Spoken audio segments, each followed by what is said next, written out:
विवाहातील पतीची शपथ युरोपियन किंवा पाश्चात्य व मुस्लिम संस्कृतीत सुद्धा विवाह हा एक करार मानला जातो. परंतु भारतीय संस्कृतीत मात्र विवाह हा एक पवित्र धार्मिक विधी मानला जातो. तो एक संस्कार आहे. विवाह म्हणजे वासनापूर्तीचा परवाना नव्हे, ती एक जबाबदारी व कर्तव्य आहे. सप्तपदीशिवाय विवाह पूर्ण होत नाही.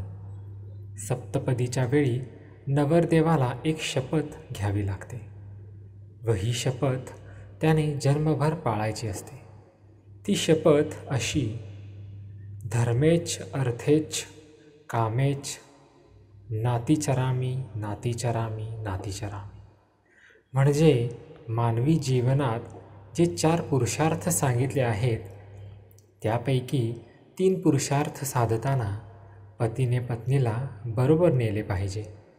तिचा कधीही त्याग करता कामा नये.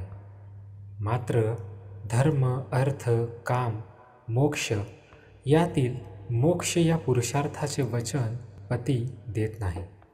कारण मोक्ष ही वैयक्तिक गोष्ट असून मोक्ष म्हणजे ईश्वराशी ऐक्य असते. हे ऐक्य ज्याचे त्यानेच मिळवायचे असते. विवाहात अशी शपथ घेऊनच संसाराची सुरुवात होते. म्हणजे विवाहाचा उद्देश जबाबदार नागरिक निर्माण करण्याचा आहे.